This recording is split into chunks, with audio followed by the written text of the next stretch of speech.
धर्मशाला के सब मातृभक्तों को मेरा प्रणाम।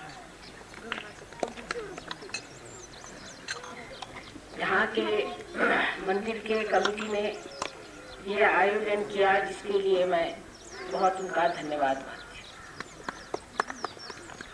असल में इतना सत्कार और आनंद दोनों के मिश्रण से हृदय में इतनी प्रेम की भावना उमड़ आई है कि वो शब्दों में ढालना मुश्किल हो जाता है।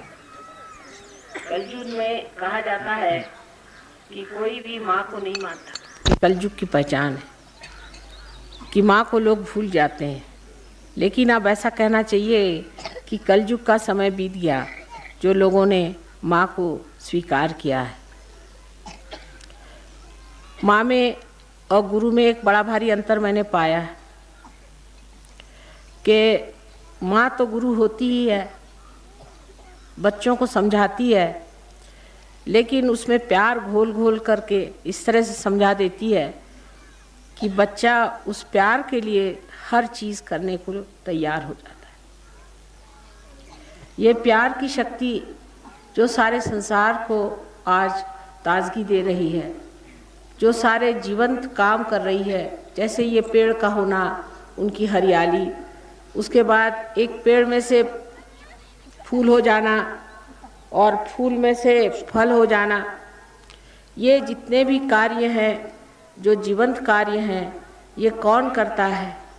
ये सब करने वाली जो शक्ति है वो परमात्मा की प्रेम की शक्ति, उसी को हम आदि शक्ति कहते हैं। परमात्मा तो सिर्फ नज़ारा देखते हैं कि उनकी शक्ति का कार्य कैसे हो रहा है। जब उनको वो कार्य पसंद नहीं आता तो वो आँख मूंद लेते हैं और सारा नज़ारा भी ख़त्म हो जाता है। परवाह तो माँ को करनी पड़ती है कि मेरे बच्चे ठीक से रहें। संसार एक बड़ा सुंदर आलीशान ऐसा विशेष रूप का आदर्श हो कि जिसे देखकर परमात्मा संतुष्ट हो जाए। ये पूरा प्रयत्न होते रहता है, लेकिन आप जानते हैं कि हर बार ऐसे प्रयत्न हुए, अनेक अवतार इस संसार में आए और अनेक प्रयत्न, लेकिन मनुष्य की अकल उल्टी बैठ जाती है। कोई बात उससे बताओ नहीं करो तो वो ज़रूर वही काम करता है। अभी आपसे योगी जी ने कहा कि आप शराब मत पीना अगर आप माँ के भक्त हो, लेकिन ऐसा कहने से और ज़्यादा ही पीना शुरू कर दी। मैंने देखा है कि बच्चों से कोई चीज़ मना करो तो वो डबल करते हैं कि क्यों मना किया, इसीलिए हम करेंगे, अहंकार की वजह से। इसका बेहतर तरीका ये मैंने सोचा कि इनके अंदर ज्योत जला दो, चाहे वो टिमटिमाती क्यों न हो, थोड़ी सी ही ज्योत जल जाएगी तो उस ज्योत के प्रकाश में खुद ही देखेंगे कि हमारे अंदर क्या दोष है। अगर समझ लीजिए आप हाथ में सांप पकड़े हैं और कोई कहे कि भाई तुम तो रस्सी के जगह सांप पकड़े हो, छोड़ दो, तो कहेंगे कि नहीं मैं तो उसको पकड़े ही रहूँगा। वो मनुष्य की बुद्धि हुई ना। लेकिन उस वक़्त अगर कोई उसके सामने ज्योत दिखा दे तो देखे कि सांप है तो उसको अपने आप ही छोड़ दे। इसलिए आज का हमारा जो सहयोग है उसमें आपकी पहले कुंडलिनी हम जगा देते हैं, चाहे आप कैसे भी हों, कुछ भी आपके तरीके हों, कोई भी आप गलत रास्ते पे हों, कुछ भी करते, उसके जगने के बाद फिर आप अपने ही आप ठीक हो जाती। कुछ कहने की माँ को ज़रूरत नहीं पड़ती, क्योंकि आप खुद ही देखते हैं कि ये कैसी चीज़ है। अब शराब ही की बात देखिए कि विलायत में तो आप जानते हैं कि लोग हर रोज़ सुबह शाम शराब पीते रहते, बहुत ही शराबी लोग, और उनका जीवन भी बड़ा ही अधर्मी है। हम लोग उनसे बहुत ऊंचे किस्म के लोग हैं। हमारे अंदर माँ बहन है, हम बहुत धर्म समझते हैं। शराब अब पीने लग गए थोड़ी बहुत, वो दूसरी बात है, बाकी हम लोगों में बहुत धर्म है। उन लोगों को तक जब उनको जागृति हो जाती है तो वो दूसरे ही दिन सब छोड़ छाड़ के खड़े हो जाते हैं। कुछ मैं उनसे कहती नहीं, मैंने शुरू से कभी ऐसा रवैया ही नहीं रखा कि कहो कि शराब मत पियो, जुआ मत खेलो, नहीं तो आधे लोग ऐसे उठ के चले जाए वहाँ, आधे से ज़्यादा ही। यहाँ तो कम से कम ये हाल नहीं होगा। इसलिए मैं कहती कुछ नहीं, जैसे भी हो बैठे रहो, तुम्हें जागृति मुझे बस देने दो। जागृति देने से उनका अहंकार भी टूटता है और उनके अंदर जो आदतें बैठी हुई हैं वो भी टूट जाती। अपने आप वो आदतें छूट जाने से वो समर्थ हो जाते हैं। असल में बहुत से लोग मन से तो सोचते हैं खराब काम है, लेकिन उसे छोड़ नहीं पाते। उसकी वजह यह है कि कोई आदत पड़ गई। तो एक माँ की दृष्टि यह है कि अब जब बच्चे को आदत पड़ गई तो उसको किस तरह से छुड़ाना चाहिए। उसको डांटने से, फटकारने से, मना करने से तो छूटेगा नहीं। तो किस तरह से एक माँ सोचती कि चलो इसके अंदर एक दीप क्यों न जला दें। इसके अंदर का दीप जल गया तो उस दीप में ये स्वयं ही देख लेगा कि जो मैं ये कार्य करता रहा हूँ ये मेरे लिए इतना हानिकारक है, और वो समर्थ हो जाए कि इस हानिकारक चीज़ को वो छोड़ दे, तो फिर कोई सवाल ही नहीं उठता। उसको कुछ कहने की ज़रूरत नहीं, उससे कोई झगड़ा मोल लेने की ज़रूरत नहीं, कहते ही साथ वो चीज़ अपने आप ही छूट जाती। ऐसी ही चीज़ होना चाहिए। आज हम उस कगार पर पहुँचे हैं कि अगर हमें आत्मबोध नहीं हुआ, हमने अगर अपने आत्मा को नहीं जाना, तो हमारा सबका सर्वनाश हो सकता है। ये बात बिल्कुल सही है, क्योंकि कलयुग अब पूरी चरम सीमा में पहुंच गया। कुछ तो बीमारी से होगा, बहुत से लोग ऐसे ऐसे बीमारियों में फंस जाएंगे कि उससे बच नहीं पाएंगे। बहुत विध्वंसक चीज़ों से हो सकता है। न जाने कितनी चीज़ें हमने अपने को नष्ट करने की जोड़ ली। हम लोग सोचते हैं परदेश में लोगों के पास पैसा बहुत ज़्यादा है तो वो बड़े सुखी जीव होंगे। बिल्कुल भी सुखी नहीं, आपसे बहुत दुखी जीव, आपसे बहुत ज़्यादा दुखी हैं, क्योंकि उनके यहाँ न कोई समाज है, न कोई माँ है, न कोई भाई है, न कोई बहन है। आप सोचिए कि आपके पास बहुत सारा धन दे दें और आपसे कहें कि आप अकेले कहीं लटके रहिए, तो आप क्या सुखी रहेंगे? ऐसी उनकी हालत है। इतना पैसा होने पर भी वो सब लोग कोशिश ये करते हैं कि हम आत्महत्या कैसी करें। आपको आश्चर्य होगा, उनके बच्चे यही सोचते रहते हैं कि हम कैसी आत्महत्या करें।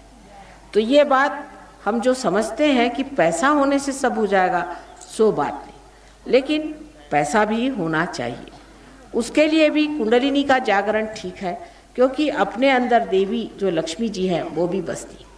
जब हमारी कुंडलिनी नाभि पर आ जाती है, जब हमारी लक्ष्मी की कुंडलिनी खुल जाती है, तो हमारे अंदर वो जागृति आ जाती है जिससे लक्ष्मी जी का स्वरूप हमारे अंदर प्रकट हो जाता है।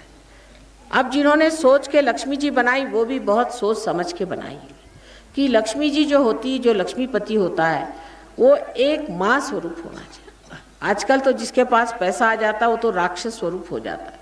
इसका मतलब पैसा पाना लक्ष्मीपति होना नहीं। दूसरे उनके एक हाथ में दान है, एक हाथ में आश्रय है। एक हाथ से वो देती हैं, दूसरे हाथ से लोगों को आश्रय देना चाहिए। दूसरे जो दो हाथ है उसके अंदर कमल के गुलाबी फूल हैं, माने उनका रहन सहन, उनकी शक्ल सूरत ऐसी होनी चाहिए जैसे कि कमल का पुष्प हो, और उनके अंदर वैसी विचारधारा होनी चाहिए, वैसा ही स्वागत होना चाहिए जैसा एक कमल कांटों वाले भंवरे को भी अपने यहाँ सोने की व्यवस्था करता है। कोई भी मेहमान उसके घर में आए, उसमें कितने भी कांटे हों तो भी उसकी आवभगत करे, उसको आराम दे, वही लक्ष्मीपति है। वो बेचारी इतनी सीधी सरल है कि एक कमल ही पे खड़ी है, उसको कोई और चीज़ की ज़रूरत नहीं। सारे तरफ कीचड़ फैला है, उसी में एक कमल के ऊपर में खड़ी हुई लक्ष्मी जी, जिनको हम इतना मानते हैं, ऐसी देवी हमारे अंदर जागृत हो जाती है और उसके ये सारे लक्षण हमारे अंदर दिखाई देते हैं। श्री कृष्ण ने साफ साफ कहा था कि जब योग होगा तब मैं तुम्हारा क्षेम करूँगा, पहले योग को साधो। लोग बड़ा बड़ा लेक्चर देंगे जिसके किसी के समझ में भी नहीं आएगा, सब सोचेंगे पता नहीं क्या बक रहे हैं, लेकिन सही बात यह है कि पहले योग को प्राप्त करें। जिसने योग को प्राप्त कर लिया वो समाधान में आ जाता है, उसके सारे प्रश्न अपने आप मिट जाते हैं। कुंडलिनी शक्ति जो हमारे अंदर है ये हमारी शुद्ध इच्छा है। बाकी जितनी हमारे अंदर इच्छा है, जैसे कोई आएगी कहेगी माँ मेरा बेटा नहीं, चलो भाई तुम्हारा बेटा हो जाए, बेटा हो।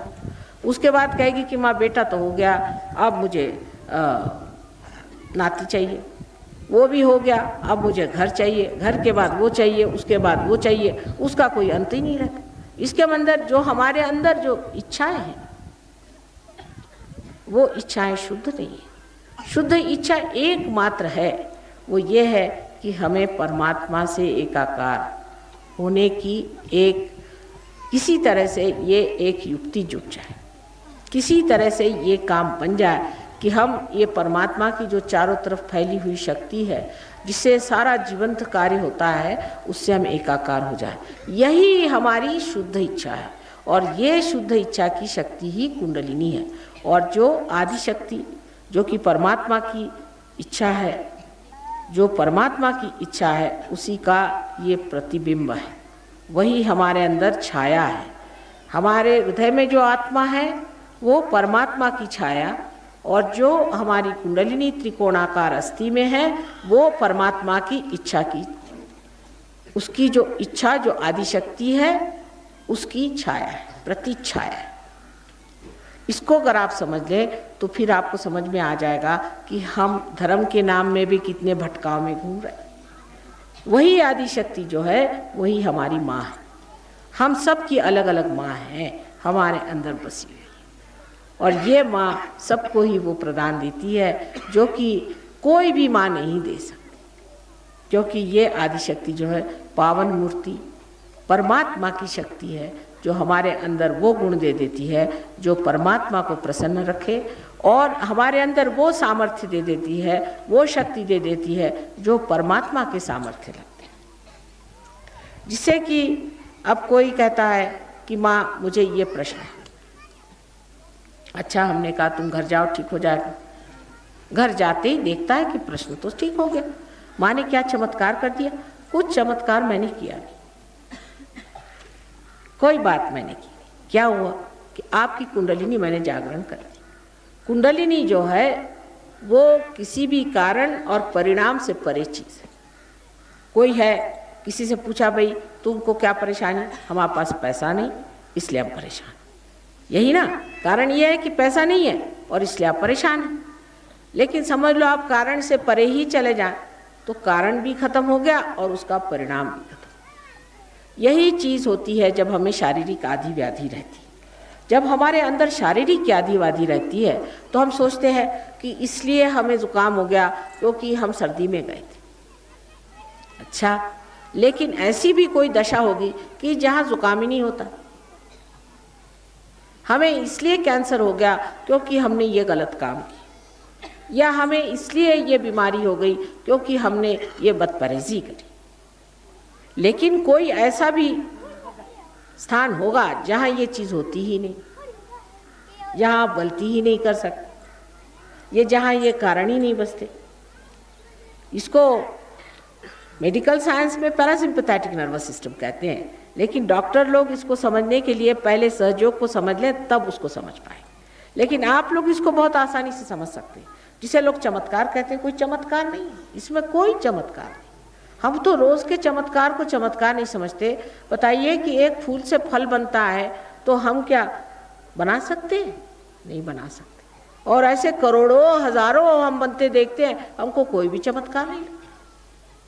एक पहाड़ी का बच्चा पहाड़ी होता है, एक देसी का बच्चा देसी होता है, शक्ल सूरत वैसी बनी रहती, कौन बनाता है?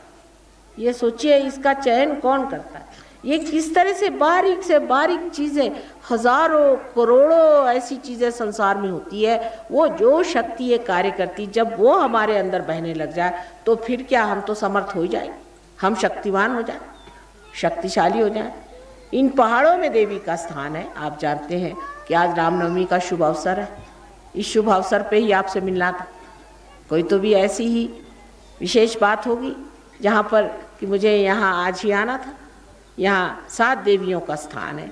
7 देवियाँ अनेक बार आई, उन्होंने आकर के युद्ध किए, यहाँ बहुत राक्षसों को मारा, बहुत दुष्टों को मारा। आज भी मैं देखती हूँ कि यहाँ बहुत से लोग तांत्रिक बन के और गुरु बन के और झूठ मूठ करके घूम रहे। उसके पीछे में आप लोग लग जाते, वो लोग काली विद्या करते हैं, आप उस परेशानी में फंस जाते। झूठ मूठ के लोगों के पीछे में लग करके आपने अपना काफ़ी नाश कर लिया।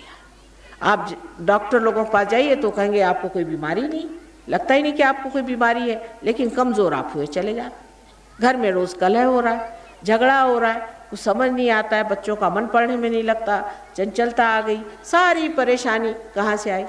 सो इन तांत्रिकों के पीछे लगने से, इन झूठे गुरुओं के पीछे लगने से। आपको पता होना चाहिए कि परमात्मा को पैसा वैसा कुछ समझ में नहीं आता है। आप ये ज़मीन है, इस ज़मीन को आप कहें कि मेरे तेरे को 2 पैसा देती हूँ तू मेरा इतना काम कर दी, उसको समझ में आएगा? आप उसमें एक बीज डाल दीजिए, अपने आप उसमें वृक्ष आ जाएगा, अंकुर आ जाएगा। उसके लिए कोई आपको उस ज़मीन के लिए कुछ मेहनत नहीं करनी पड़ेगी, सिर्फ ये है कि उसकी अपनी शक्ति, उस शक्ति में जब बीज पड़ गया तो अपने आप पनप गया। लेकिन आप ये सोचते हैं कि हम ये करें वो करें, इससे करने से उससे करने से भगवान खुश हो जाएंगे, ये बिल्कुल बात नहीं। सिर्फ आपका परमात्मा में पूर्ण विश्वास और भक्ति होनी चाहिए और ये जानना चाहिए कि परमात्मा है, चाहे आप माने या न माने, परमात्मा ये चीज़ है जो इतने हजारों तरह के कार्य संसार में करते हैं, वो परमात्मा ज़रूर है, लेकिन उनको अभी तक आपने जाना नहीं। माँ को देखे बगैर, जाने बगैर इतनी आपके अंदर भक्ति है, तो क्या आपको माँ मिलेगी नहीं? ऐसे कैसे हो सकता है? क्या माँ के अंदर हृदय नहीं है? क्या माँ नहीं सोचती कि मेरे बच्चे मुझे याद कर रहे हैं तो उनके पास जाना ही होगा? ऐसा तो कोई नहीं सोच सकता कि कोई माँ को बुलावे और माँ ना आए। लेकिन दोष कभी कभी ऐसा हो जाता है समय समय का कि मनुष्य गलत रास्ते पे चला जाता है, गलत रास्ते पर जाने पर वो कार्य नहीं बनता। लेकिन जब समय आ जाता है तो ज़रूरी है कि जो आपने चाहा अपनी भक्ति में वो फलित होना ही है, और ये कार्य आप लोगों को कुंडलिनी के जागरण के बाद ज़रूरी से करना। पहले तो बात यह है कि कोई भी तांत्रिक के पास जाने की ज़रूरत नहीं। यही आज का मर्दन है, आज के राक्षसों का मर्दन यही है कि सारे तांत्रिकों और सारे गुरुओं के पीछे मैं हाथ धो के लगी। 1970 साल में मैंने खुले आम बम्बई में इन सब राक्षसों के नाम बताए थे कि सब ने जन्म लिया हो, इनसे बच के नहीं। एक एक राक्षस, चंड मुंड, सब ने जन्म ले रखा हुआ और सारे गुरुओं के रूप में घूम रहे हैं और उनके पीछे हजारों पागल हैं। जाने दीजिए, इन बेवकूफ़ लोगों को उनके पीछे जाने दीजिए। लेकिन जो अच्छे भले लोग हैं, जो सादे सरल हृदय के लोग हैं, वो भी ऐसे चक्करों में फंस जाते हैं और उनके घरों में कलश, उनके घर शरीर में क्लेश आदि कितनी तकलीफें होती हैं। इसलिए इस चक्कर में बिल्कुल नहीं पड़ना चाहिए। कोई तांत्रिक आए, आपके हाथ में डोरा बांधे, आप उसको कहना माफ़ करिए, मुझे डोरा नहीं बांधे। बहुत से लोग काशी से गंडा ले आते हैं, एक कवड़ी का कहीं से उठा लाए और कहे ये काशी का गंडा, आप बांधो इसे। काशी का गंडा हम बांध रहे हैं, उसका आपने 2 रुपया ले लिया। अब आपने बांध लिया, लेकिन आप क्या जानते कि उसके अंदर कोई चीज़ बंधी हुई है जो आपको पकड़ लेगी। ये न तो डॉक्टर पहचान सकता है, न कोई हाकिम पहचान सकता है, न कोई वैद्य पहचान सकता है। ये तो वही पहचान सकता है कि जिसको आत्मबोध हो गया, वो बता देगा आपको कि आप में पकड़ आ गई। और इस तरह की चीज़ें यहाँ पर बहुत है। मैंने आते ही साथ कहा कि अभी रात भर तो मुझे लड़ना है सबके साथ, यहाँ पर रात भर युद्ध होगा। 3 दिन से रात भर युद्ध ही हो रहा है और यहाँ ऐसी बहुत सी गंदी मैली विद्याएं करने वाले लोग छिपे बैठे हुए हैं और वो गांव में आ करके औरतों पे, आदमियों पे नज़र डाल के और उनसे रुपया घसोट रहे हैं। कोई कहेगा मुझे सिर्फ चावल दे दीजिए, मुझे और कुछ नहीं चाहिए, मुझे ये चीज़ दे दीजिए, मुझे कुछ नहीं चाहिए। कभी भी आपने सुना है कि राम ने या कृष्ण ने किसी से भीख मांगी थी कि तुम मुझे चावल दे दो, या गंडे बांधे थे, या किसी से कहा था कि तुम ये नाम ले लो भगवान का तो तुम्हारा सब ठीक हो जाएगा? हमें ना समझी है, लेकिन ना समझी इतनी हद तक नहीं गुजरनी चाहिए कि हम भगवान में और शैतान में फ़र्क ही ना कर सकें। हम ये भी ना पहचान सके कि ये शैतान है, ये तो राक्षस है, ये तो हमारे लिए एक बड़ा भारी दुष्ट आया हुआ है, हमारा कर्दन काल आया हुआ है, उसको न पहचाने और हम भगवान को न पहचाने। शक्ल सूरत से आप पहचान सकते हैं कि ये राक्षसी आदमी, उसके तौर तरीके से आप पहचान सकते हैं, क्योंकि आप इस वातावरण में रहते हैं, आपके अंदर संवेदना है, आप समझ सकते हैं कि ये तो शैतान लगता है, ये आदमी ठीक नहीं। उनके साथ बहू बेटियाँ बैठेंगी तो नुकसान पाएंगी, उनके साथ आदमी बैठेंगे तो नुकसान पाएंगे, कभी भी आपके घर में तरक्की नहीं आएगी। ये सबसे बड़ी चीज़ यहाँ पर है और इसीलिए देवियाँ यहाँ पर हमेशा जन्म लेती रही। लेकिन अब कलयुग में जो खराबी आ गई वो ये है कि ये राक्षस ऐसे सामने खड़े हो तो उनकी गर्दनें काट के फिकवा दें, लेकिन वो तो ऐसे सामने खड़े नहीं है, सबके दिमाग में घुसे हुए। सारे भक्तों के दिमाग में, बच्चों के दिमाग में अगर राक्षस घुस जाए तो माँ का क्या हाल होगा, ये सोच लो। आप ही सोचिए कि आप एक माँ है या बाप है, आप कितने परेशान हो जाए। और यही आज दशा मैं देखती हूँ लोगों की कि सादे भोले अच्छे लोगों पर ये चीज़ बड़ी छाती है। ये शौक आप छोड़ दीजिए, किसी गुरुओं के पास जाना, तांत्रिक के पास जाना, मांत्रिक के पास जाना, ज्योतिष के पास जाना, ये सब चीज़ों को आप छोड़ दीजिए। अगर इसको आप छोड़ दें तो आप सीधे ही परमात्मा के साम्राज्य में जा सकते हैं, कोई परेशानी नहीं होगी। ये जो देश में रहने वाले लोग हैं, खासकर जो प्रदेश में रहने वाले लोग हैं, इनमें से कितने जाएंगे भगवान के दरबार में? बहुत कम। इनको तो माँ के दरबार में आने की हिम्मत ही नहीं होने वाली, उसके लायक ही नहीं है, उसके योग्य ही नहीं है, उनका कुछ भी नहीं भला होने वाला। मैं आपसे बता रही हूँ, हालांकि मैं प्रदेश में, मेरे पति हैं, वहाँ रहती हूँ, इतने सालों से मेहनत कर रही हूँ, सब बेकार। आप लोग मेरे अपने हैं, आप लोग मेरे जान के प्यारे हो, लेकिन आप लोग भी ऐसे गलत फहमी में फंसे हुए इधर उधर भटक गए हैं। तो एक माँ के लिए कितनी आर्तता और कितनी परेशानी की बात है। ये सोच लेना चाहिए कि माँ ने कहा है किसी तांत्रिक, किसी गुरु, किसी घंटाल के पास जाने की ज़रूरत नहीं। हम लोग गृहस्थ के लोग हैं, गृहस्थी के लोगों के गृहस्थी से संबंध रखना चाहिए। हमारा साधु सन्यासियों से कोई मतलब नहीं। हम लोग कमाएं, हम यज्ञ कर रहे हैं, हम गृहस्थी में बैठे हुए हैं, क्या हमें चाहिए कि हमारा पैसा उठा के इन साधु सन्यासियों को दें? कोई ज़रूरत नहीं। एक बार सीता जी तक एक साधु सन्यासी से फंस गई थी, और आप जानते हैं बेचारी को सारा रामायण उसके बाद रच गया। इसलिए इस चक्करों में बिल्कुल नहीं आने का। आप खासकर औरतों पे इसका ज़्यादा असर आता है, क्योंकि और ज़्यादा सीधी सादी होती है। अपने बच्चों को, अपने घर को, अपने पति को इससे बचा के रखें। हमारे यहाँ की समाज व्यवस्था अत्यंत सुंदर है। आप नहीं जानते बाह्य में क्या है। कोई मर जाए तो पूछने वाला नहीं, वहाँ किसी को पता ही नहीं चलता कि कोई मर गया। बाप मर गया तो भी बच्चों को पता नहीं चलता, बच्चे मर गए तो बाप को पता नहीं चलता। उस लंदन शहर में एक हफ्ते में 3 बच्चे, 4 बच्चे माँ बाप मार डालते हैं। क्यों मारते हैं? क्योंकि तंग आ गए। आप सोचिए कि कम से कम 2 बच्चे तो मार ही डालते। आपने कहीं सुना है किसी माँ को, बाप को अपने देश में चाहे 10 बच्चे हो जाए वो पकड़ के मारता है? इतनी जालिम उनकी आदत है। और हम लोग इतने सहज सरल प्रेम के लोग हैं, हमको इस चक्कर में बस नहीं फंसना चाहिए। बाकी आपको मैं जागृति याद दे दूंगी, आप लोग पार हो जाएंगे। एक बार आत्मबोध होने के बाद आपके हाथ में से चैतन्य की लहरियाँ शुरू हो जाएंगी। आपके नस नस में ये चीज़ बहना चाहिए। ये नहीं कि कोई सिर बता दे आप पार हो गए। आपके सर में से कुंडलिनी का जो ब्रह्मरंध्र है छिद करके वहाँ से ठंडी हवा आएगी, यहाँ से ठंडी हवा आ जाएगी। आप देखेंगे कि आपके सर में से ठंडी हवा निकल रही, हाथ में से ठंडी हवा आएगी। और आप गाते भी हैं कि ठंडी हवा आई और चांदी के पत्ते हिलने लग गए और देवी आई। आपने गाना भी गाया। हमसे योगी महाजन पूछ रहे थे कि माँ इनको कैसे पता कि ठंडी हवा आती है जब देवी आती है, तो इनको कैसे पता? ये तो मैंने कहा आदिकाल से चला आ रहा है। देवी तो यहाँ अनेक वर्षों से है। तो जो लोगों ने गाया होगा, पहले बताया होगा कि जब देवी आती है तो उनसे ठंडी हवा आती है। वैसे तो आदि शंकराचार्य ने वर्णन किया है कि सलीलम शलीलम, हाथ से ऐसी ठंडी ठंडी हवा आनी चाहिए। ये देवी की पहचान है। जिसके बदन से ठंडी ठंडी हवा आए वही अवतार है। ये देवी की पहचान है, ये इन्होंने कहा था। लेकिन हमारे गांव में जो परंपरा से चले आ रहा है, उन्होंने देखा है कि जब देवी का अवतरण होता है तो सब जगह ठंडी हवा आती है, उनके बदन से ठंडी हवा आती है। इसलिए ये ऐसे ऐसे गाने बने हुए, ये पारंपरिक जो गाने बने हुए हैं, इसके अंदर बड़ी खूबी से सारी बातें लिखी हुई हैं कि देवी क्या चीज़ है और देवी को कैसे पहचानना चाहिए। तो इस तरह से आप लोगों के पास तो बड़ी संपदा है, बड़ी आपके पास में सूझबूझ है, समझ है, और आप सीधे साधे सरल स्वभाव के लोग हैं। जो कठिन स्वभाव के लोग हैं वो बड़े मुश्किल होते हैं। आप लोगों को पार कराना कोई मुश्किल नहीं, लेकिन एक ही वचन देना है कि ये गुरु घंटालों को आप छोड़ देंगी और इससे आगे पीछे नहीं जाएंगी। उससे बड़े नुकसान आपने उठाए हैं और उठाएंगी। इसलिए पहले, सबसे पहले आप लोग सब जागृति ले लें। दूसरा, मैंने ये सुना कि यहाँ पर गाना गाते गाते लोगों के बदन में शरीर हिलने लग जाते हैं, कहते देवी आती। ये गलतफहमी है बहुत बड़ी। देवी किसी के बदन में नहीं आ सकती, बहुत मुश्किल। देवी का काम करना आसान है।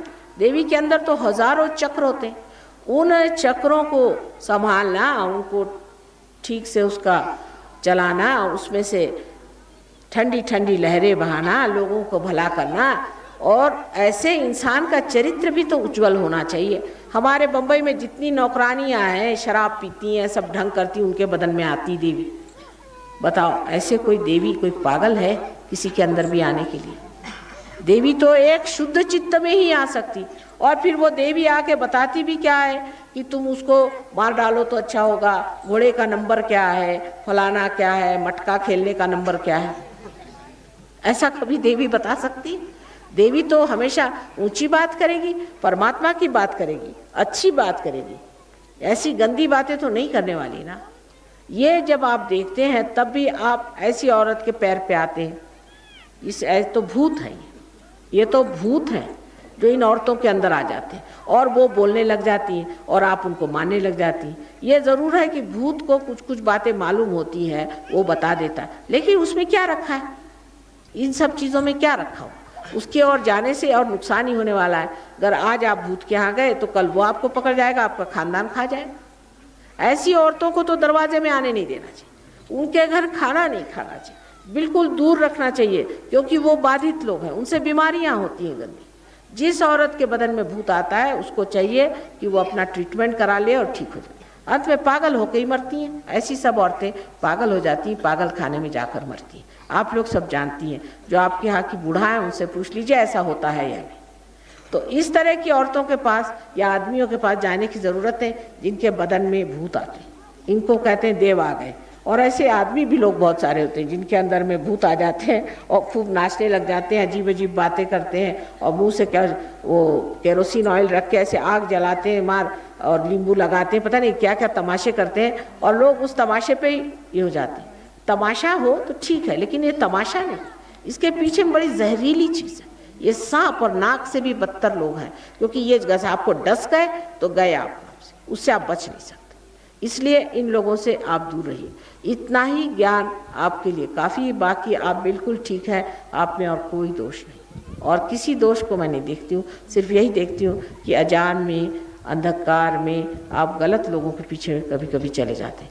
जो जितना नाटक करता है उतना उससे दूर रहिए। परमात्मा कोई नाटक नहीं है, वो असलियत है, वास्तविकता है।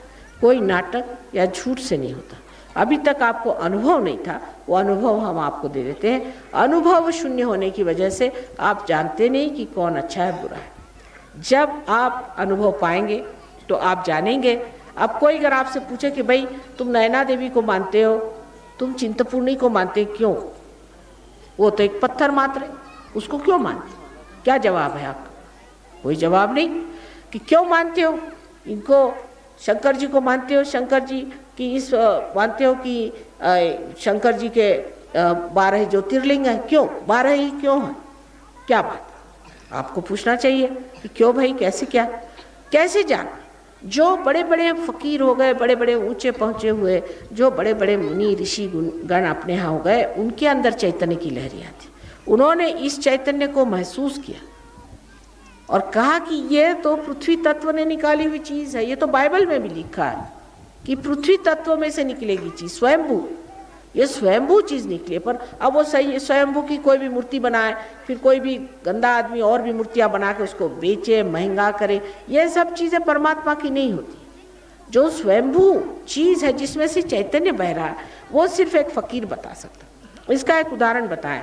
एक बार हम एक जगह है जिसको कि राहुरी कहते हैं, यहाँ पर कि हमारे बाप दादे राज करते थे, वहाँ पर गए थे। वहाँ किसी ने बताया कि माँ यहाँ एक बड़ी अजीब सी जगह है, जहाँ पर एक अंग्रेज़ था 50 साल पहले, तो वो यहाँ पर एक डैम बना रहा था। जब बंद डाल रहा था तो उसने देखा कि एक जगह ऐसी है, करीबन 100 फुट की जगह ऐसी कि वहाँ कुछ भी करिए आप खोद ही नहीं सकते, और वहाँ आप कुछ बनाइए तो वो ढह जाता है, रात में ढह जाए और सवेरे जो है फिर वो लोग बनाए, फिर वो रात में ढह जाए। कहा होता क्या है, कुछ समझ नहीं आ रहा, ये बड़ी चमत्कार की चीज़ है।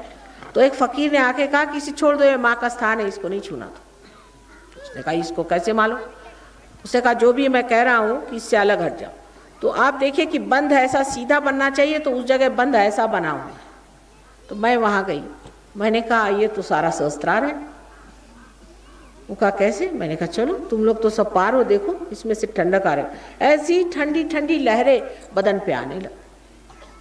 अब जितने ज्योतिर्लिंग हैं उसमें से ऐसी बात है। अब आप जाइए, जब आप कुंडलिनी जागरण के बाद आप जाइए कहीं वैष्णो देवी जाइए और जाके देखिए, आप साक्षात वैष्णो देवी हैं, पूछे, उनके अंदर से ठंडी ठंडी हवा आनी शुरू हो जाएगी। तो असल है कि नकल है ये पहचान आ जाती।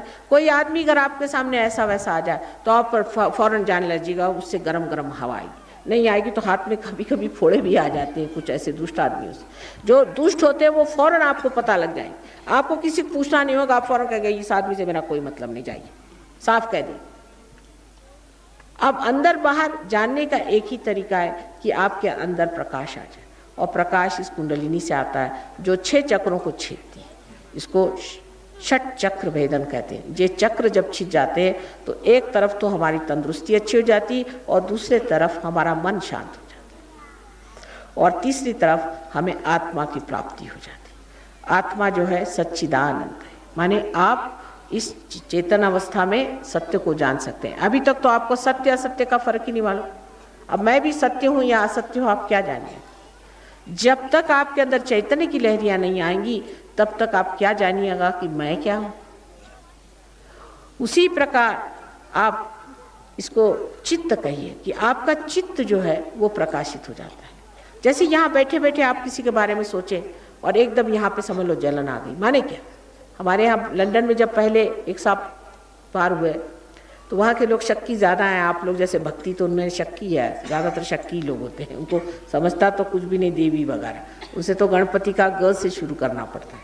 तो उनके यहाँ चमक आ रही, तो कह ले माँ यहाँ क्यों चमक आ रही। मैंने अपने पिता के लिए पूछा था सवाल, मैंने कहा ये आपके पिता के चक्र हैं और हो सकता है कि उनको बड़ा बुरा ब्रोंकाइटिस, गले में शिकायत हो गई क्योंकि विशुद्धि चक्र है।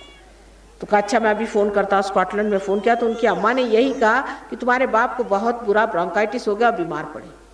उसने कहा कि अच्छा, तो अब कह ले माँ इसका निदान क्या है और अब इसको कैसे ठीक किया जाए। तो निदान तो हो गया, मैंने कहा अब इसको ठीक करने का तरीका तुमको बताते हैं कि तुम इसको किस तरह से कवच दो।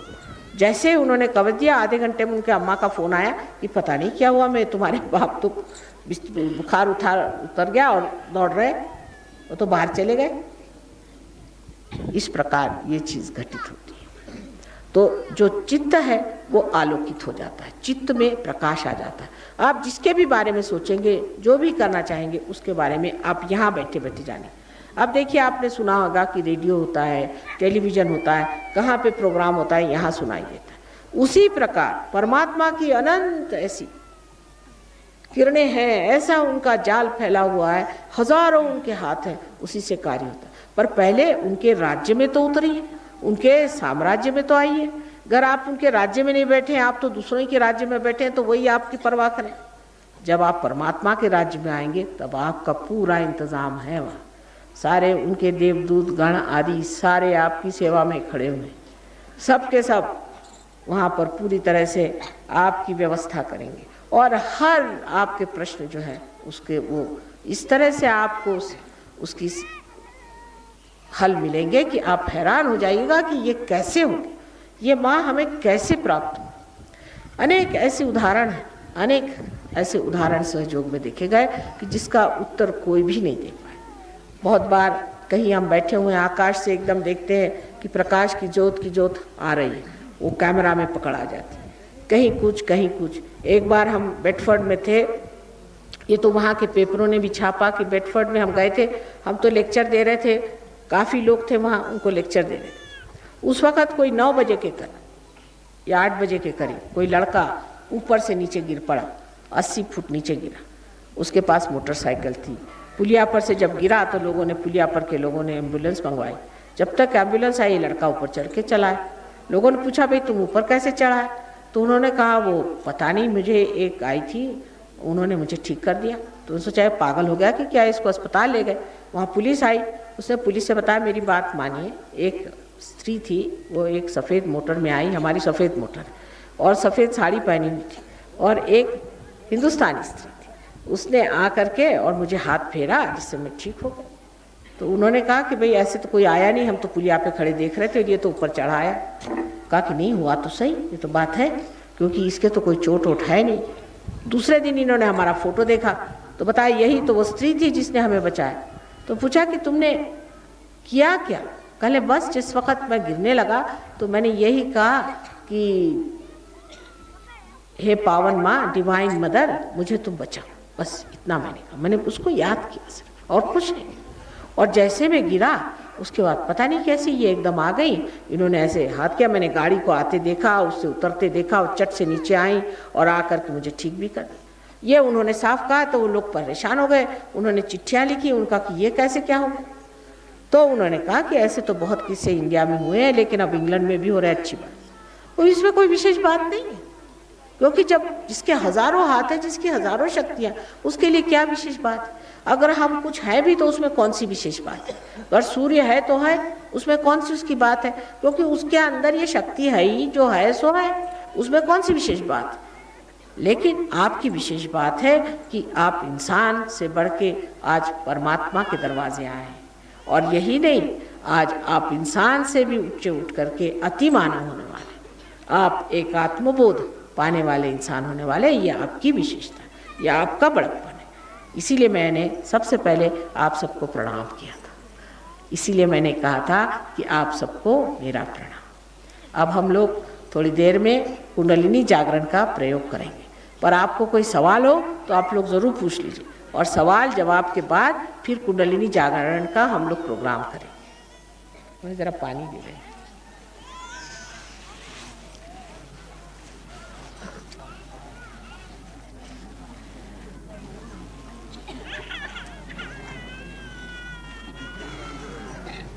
अब शेरा वाली जो हैं वो अब आप ही लोग मेरे शेर हैं। जंगलों के तो सब शेर मार डाले, अब आप ही लोग तो शेर हैं। है पानी? सवाल करिए, कोई सवाल हो तो जरूर करना चाहिए। बाद में सवाल नहीं खड़ा हो कि माँ से ये नहीं पूछा, वो नहीं पूछा।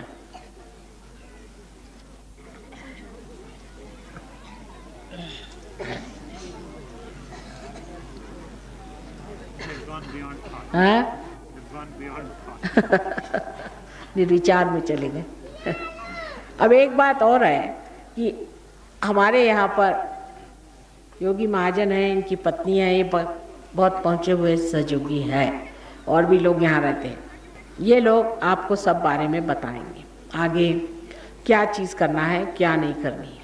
अब जैसे राम का नाम ले रहे हैं, अब राम भी आके सामने ठहर गए तो भी राम ही का नाम ले रहे, तो इस राम नाम में क्या फ़ायदा हुआ बताइए।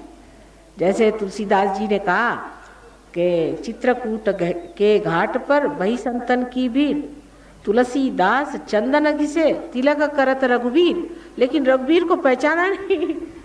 रघुवीर को तिलक लगा कर चलो आगे चलो दूसरे को, तो फायदा क्या हो। इसलिए अब पहचानना सीख, और अब ये सब साधन हो गए, ये साधन पूरे हो गए, अब ये साधन करने की जरूरत नहीं। अब सिर्फ पहचान के अपनी आत्मा को पालो, और जो आत्मा के लिए साधन करने वो करना है। ये सब साधन अब पूर्ण हो गए। अब राम कहाँ है अपने अंदर, और सीता जी कहाँ है अपने अंदर, और श्री कृष्ण कहाँ है, ये बस समझ लो। उसके बाद वो बता देंगे कि कोई अगर दिक्कत हो जाए, कोई अगर परेशानी हो जाए, तो किस तरह से इसका हमें पूरा इंतज़ाम करना चाहिए जिससे ये ठीक हो जाए। मुझे पहले पंजाबी भाषा अच्छे से आती थी, मैं पंजाब में ही लाहौर में मेडिकल कॉलेज में पढ़ती थी, पर अब मेरा कुछ इतना प्रवाह नहीं रहा है, इसलिए मैंने हिंदी में बातचीत की। पर हो सकता है अगले समय आऊँगी तो पंजाबी में ही बात करूँगी।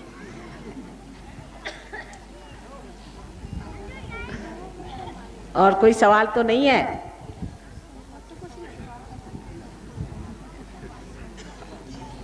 तो सब लोग जागृति के लिए तैयार हैं? पानी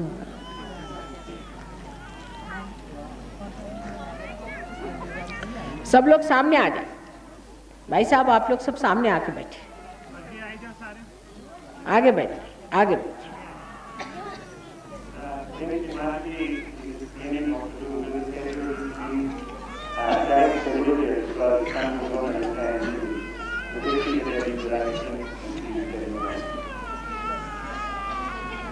The daily Sahajogi should be at the back so that they can help me out to solve the problem. सब लोग पीछे बैठे हैं, आप लोग इधर आ जाइए। धूप लग रही तो अब कोई बात नहीं, आ जाओ, छाया कर देते हैं।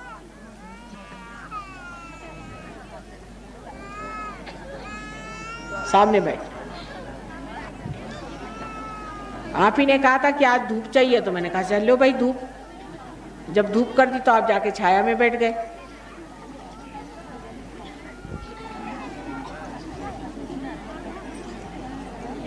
कह रहे थे कि माँ आज हवा ऐसी कर दो कि एकदम पूरी धूप ही रहे। मैंने कहा अच्छा चलो जो कहो सो धूप कर दिया आपके लिए आज।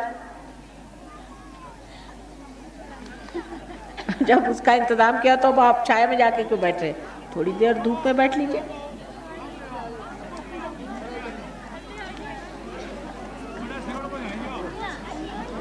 Delhi Sahayogis should go at the periphery. They should stand on the periphery.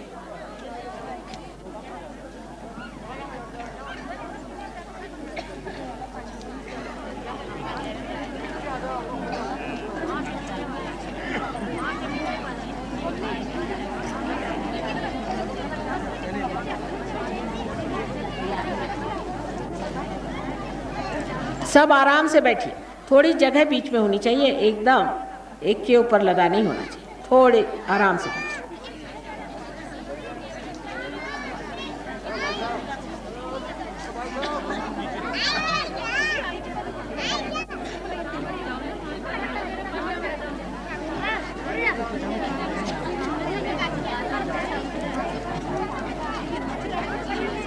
सब लोग बैठ जाइए पहले।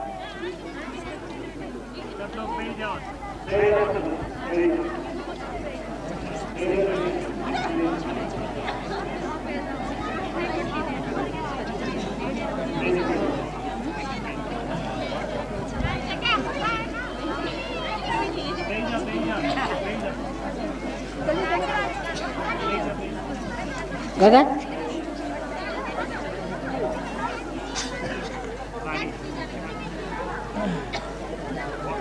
पैर के नीचे भी एक शॉल रखा दो। बहुत ठंडा बह रहा है, पैर एकदम ठंडा बहुत बह रहा है। पैर के नीचे भी रखा दो एक शॉल, तुम्हारी पैर के नीचे भी नीचे। इनकी मैं लाई हूँ शॉल, लेकिन सब उसको चौहार कर रहा है। सब ठंडक हो रही ना बहुत ज़्यादा। बैठिए बैठिए, आपको अभी ठंडक आती है, बैठिए।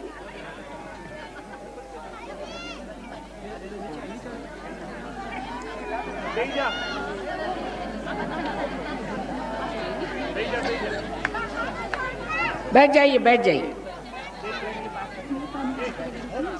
अभी नहीं, बस हो।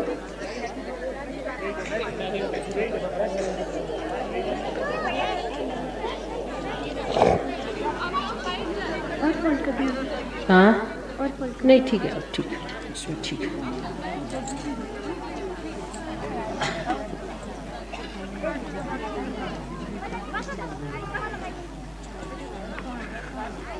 हाँ बैठ जाइए, सहयोगी भी बैठ जाए।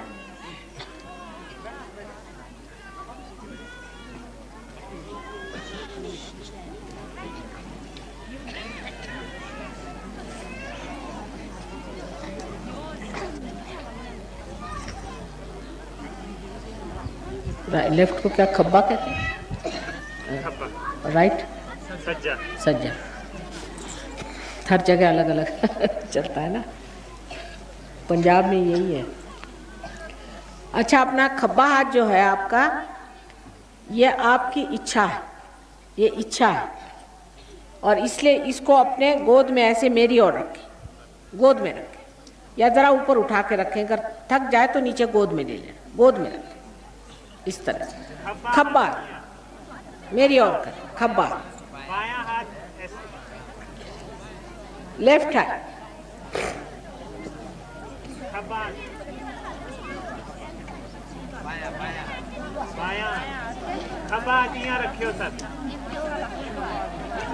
अभी ठंडा आना शुरू हो गया, आ गया है ना। अच्छा,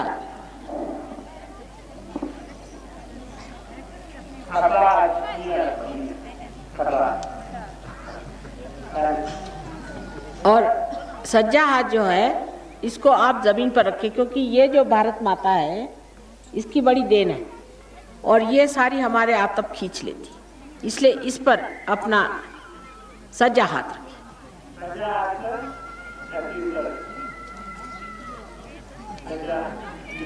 ऐसे बाजू में रख लीजिए आराम से। आराम से, कोई सामने नहीं, ऐसे बाजू में रखिए तो आराम से बैठ जाइए, बैठ जाइए, आप लोग सब बैठ जाइए, बैठिए बैठिए।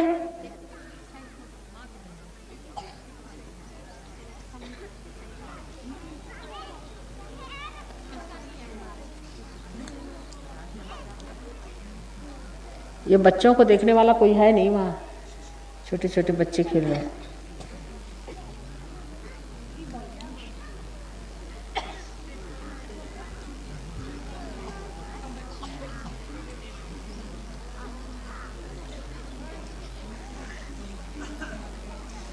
ठंडी हवा आ रही है।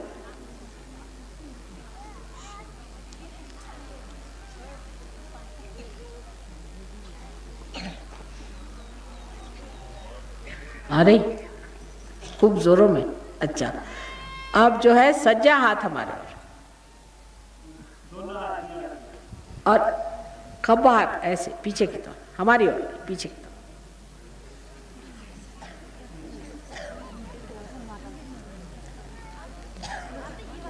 आप सोचिए नहीं, कोई विचार सोचने का नहीं, अभी दिमाग में कोई विचार नहीं आ रहा आपके।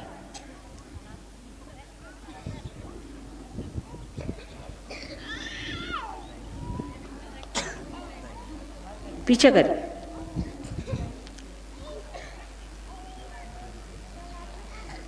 आ रही ठंडी हवा। सज्जा हाथ मेरे और उल्टा कर रहे हैं आप, सज्जा, ये हाथ मेरे और ये हाथ ऊपर। ठंडी हवा आ रही है, सब क्या आ रही है?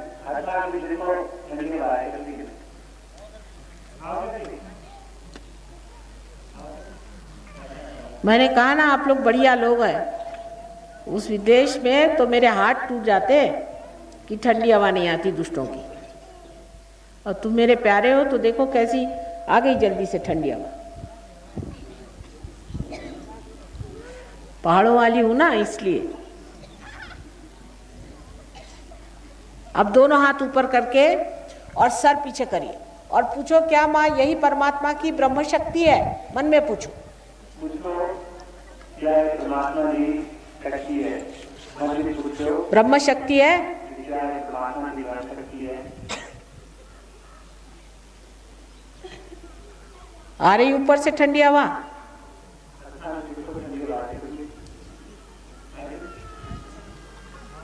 सुंदर हाथ है सबके। हाँ, अब नीचे हाथ रखो ऐसे। अब दोनों हाथ करो मेरे। अब आंख बंद करो, देखो हाथ में ठंडी हवा आ रही है क्या?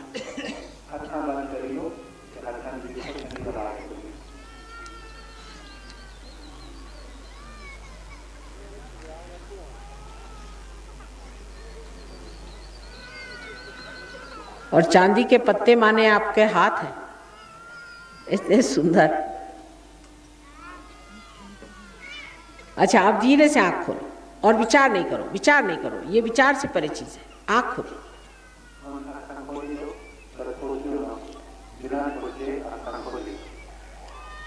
अब सर के ऊपर हाथ लगाओ, यहाँ ऊपर जरा 4 इंच ऊपर। ये हाथ हमारी ओर, इस हाथ से देखिए ऊपर में ठंडा आ रहा है। सर पे देखिए, सूक्ष्म है, जरा जरा ऊपर 4 इंच ऊपर देखिए।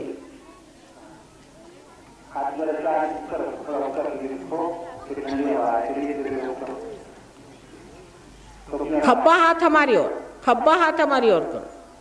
हाँ, और सज्जे हाथ से देखो पहले। आ रही सर में, आ रही ठंडक कि गर्मी आ रही? ठंडक आ रही। देखिए, आप ही के सर में से नहीं, आप ही अपना जानिए। अब इस हाथ को मेरे और करो और इस हाथ से देखो आ रही ठंडी हवा सर में से, आप ही के ब्रह्मरंध्र से। ऊपर ले जरा सा, ऐसे हिला के देखो। जो तालू है ना, जिसको तल्लू आप कहते हैं यहाँ, वो तालू अपने सर पे जो तल्लू है उस पर देखो, आ रही है क्या ठंडी हवा? आ रही ना? आ रही कि नहीं?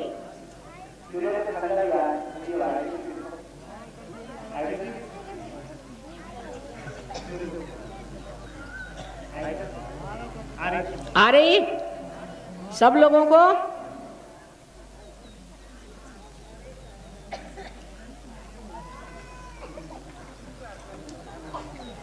एकदम हल्का लगेगा अंदर से। अब अपने ऊपर देवी का कवच कैसे लेना है जिससे कि कोई सी भी दुष्ट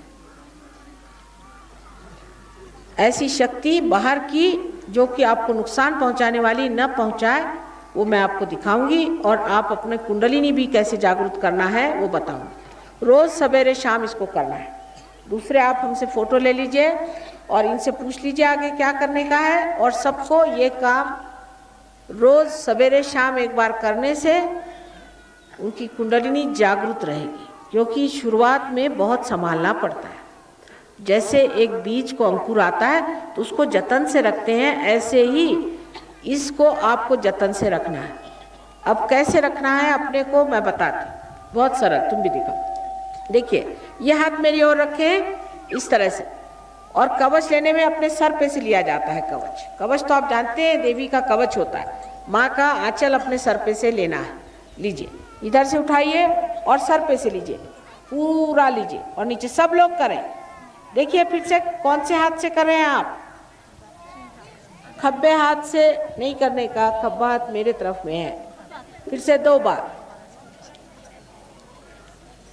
सज्जे हाथ से लेना है कवच। सब काम हम लोग सज्जे हाथ से करते हैं ना।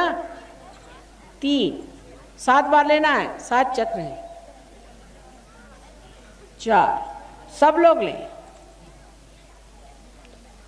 5 1 6 और ये 7 मर्तबा ले लिया।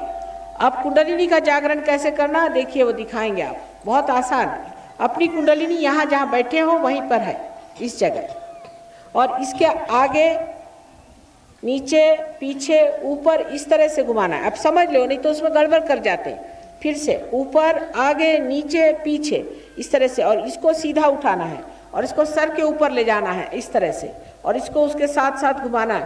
कुंडलिनी ऊपर चढ़ती जाती है, फिर उसको ले जाके सर पे बांध देना है, ऐसे उसको थोड़ा ये करके और बांध देना है। बहुत सरल चीज़ है, सब बच्चे भी कर सकते हैं। अब देखिए आप, अच्छा प्लीज डोंट, सहयोगीज don't tell them hello, they will be confused, you keep quiet, don't confuse them, they don't understand your languages, so keep quiet. Now let us see. शुरू करिए। ये ऐसी कुंडलिनी है, इसको ऐसे ऐसे सीधे उठाइए ऊपर में, और सर को पीछे फेंक करके और ऊपर में ले जाके एक जोर से घुमाव दे करके और इसको बांध दीजिए। फिर से सब लोग करें। ऑल द सहयोगी शुड डू दिस। ऊपर उठाइए, सर को ऊपर पीछे फेंकिए, पीछे फेंक करके और घुमा के फिर 2। अब तीसरी मर्तबा 3 गांठें देनी है, सो कुंडलिनी छूटे ना। फिर से चढ़ाइए ऊपर, कितना अच्छा लगेगा देखिए। चढ़ाते चढ़ाते फिर सर ऊपर में, 1 2 और ये 3। अब देखिए हाथ देखिए, अब आ रही ठंडी हवा, ठंडी हवा आ रही ना। एक पत्ता नहीं हिल रहा देखो कहीं, और हवा कहाँ से आ रही देखो। पत्ता सारे पेड़ खड़े हुए हैं लाइन से, एक भी पत्ता नहीं हिल रहा, सिर्फ ये पत्ते हिल रहे हैं और ये हवा आ रही।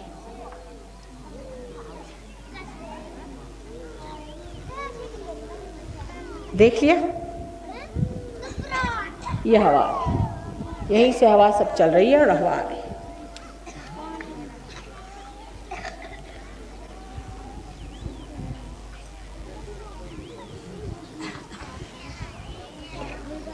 अब इसका ध्यान रखना है, एक बार पार होने से होता नहीं। हमारा फोटो ले जाइए, उस पर ध्यान कैसा करना चाहिए, क्या करना चाहिए। आप आइए, इनसे मिलिए। अलग अलग गांव में भी जा कर के ये आपको देख लेंगे, समझ लेंगे। लेकिन ज़्यादातर हिंदुस्तानियों का ये होता है कि जो सहज में मिल जाए उसको सहज में भूल जाते हैं, और फिर कोई मिला उसके पास चले गए। अब अपने पे ही जमो, अपने को जानो, अपने को समझो और अपने पे जम जाओ, और अपने ही गुरु खुद हो जाओ। दूसरों कोई गुरु की ज़रूरत नहीं। माँ को तो चाहिए कि जो कुछ हमारा है पूरा हमारे बच्चे पाएं और उसमें आनंद पाएं। आप सबको मेरा अनंत आशीर्वाद है, अनंत आशीर्वाद, अनंत आशीर्वाद है। श्री माता की तस्वीर इसको ले लो कि रोज संजा त्यागा दीप जलाए के यहाँ हाथ रखी के कने फिरी ये माता ने दिखाया यहाँ तरीके तुसी ध्यान रखो। अगर तो अभी कोई गल नहीं समझ आती तो तनु आश्रम है उत्थे आए के पूछ लिया करो। बाकी जेडे लोग थल्ले दे हैं थल्ले की धर्मशाला के जी साड़ी दुकान है जी पुरानी चढ़ी रोड उत्थे हर इतवार त्यागा 10 बजे प्रोग्राम होगा, उत्थे पूछ ही सकते। फोटो और जिनको नहीं भी आई है उनको भी आ जाएगी, ऐसा नहीं सब कोई ऐसे भी होंगे जिनके ठंडक नहीं आए, कोई बात नहीं, कोई न कोई अंदर में रुकावट हो गई होगी, कोई बात नहीं है, जिसको नहीं आई उसको भी आ जाएगी। आगे डॉक्टर जिनको नहीं आई उनको भी मिल जाएगी, सबको मिलेगा। इसमें कोई ऐसी बात नहीं है कि मुझे नहीं आई तो क्या फिर घर जाके ये दूसरी बात करना, ऐसा नहीं है। जिसको आई उसको आ गई और जिसको नहीं आई उसको भी आ जाएगी। बहुत से ऐसे भी लोग होते हैं जिनको नहीं आती है तो वो कहते हैं कि चलो इनको क्यों आए, तो उनको कुछ बातें पढ़ाना शुरू कर देते, वैसे सीख जाते। ये बात करने की नहीं है, ये पाने की चीज है। ये अपनी शक्ति को, जो हमारी संपदा है, जो हमारी असलियत है, उसको पाने की बात है और वही हमारी शक्ति है। एक थल्ले साडा स्कूल बने डालते थल्ले जेडे लोग अपने बच्चे भेजना चाहते हूँ स्कूल 4वीं क्लास तक पुजी गया ते पहली 2, 3 ते 4 उत्थे अपने बच्चे भेज सकते हो। मन एडमिशना खुली गई। दूई गल उत्थे भी सहयोग का हर संडे हर इतवार की त्यागा आई सकते हो। टीचर ताकि दर्शक कोई भी बीमारियां हो या जो भी कुछ हो वो सब ठीक हो जाए। उन जेडे दल समिति के प्रधान कर्नल गुरू जी जिन्होंने ये सब अरेंजमेंट किया है वो श्री माता जी का धन्यवाद करें।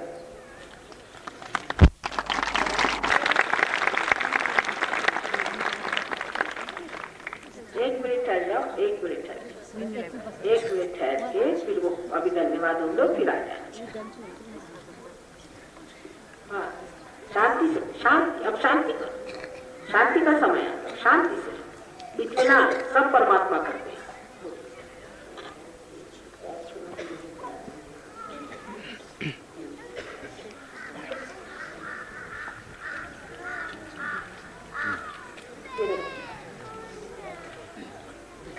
मुझे माता जी और माता जी के आए बहन और बच्चों,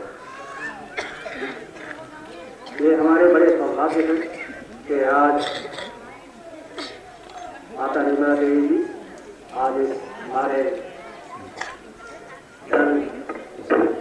जी में सुरेश महादेव आत्मा के स्थान पे आए और उनके वचन और उनके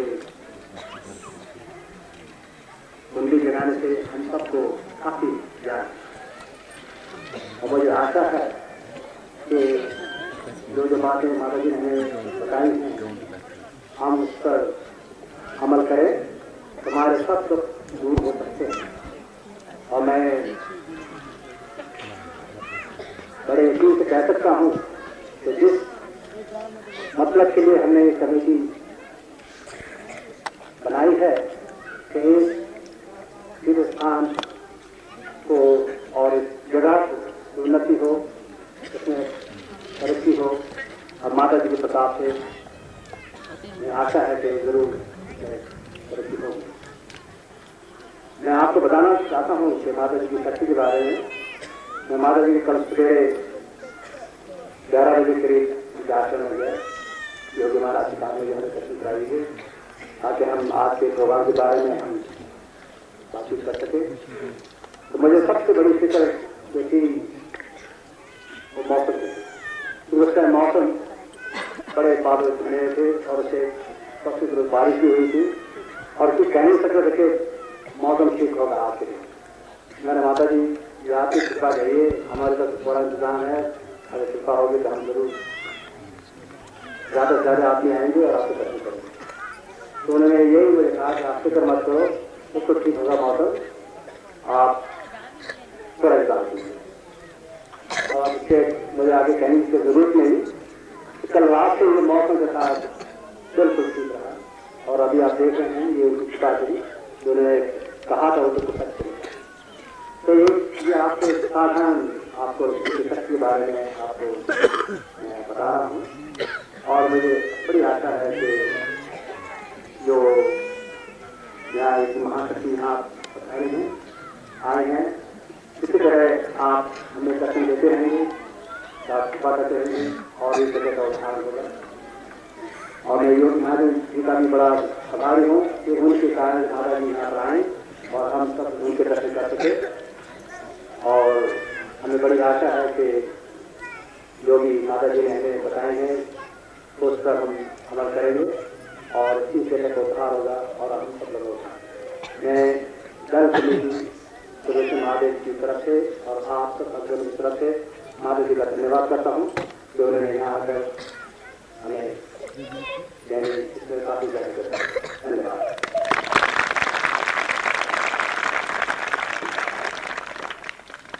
सहयोग और श्री माता जी की कृपा से जहाँ जहाँ सहयोग हुआ है वहाँ खेती भी और मौसम भी साथ देता है।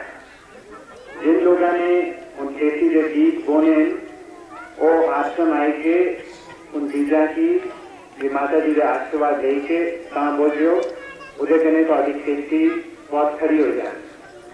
उन जो लोग श्री माता जी के दर्शन करना चाहते हैं वो इस पास से आए के लाइन बनाए हैं। लाइन बनाए के किसी बंदा यहाँ चला जाए तो बाहर चल रहा है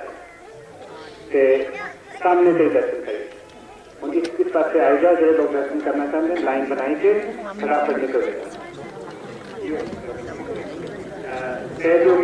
form a line on both ends to help people.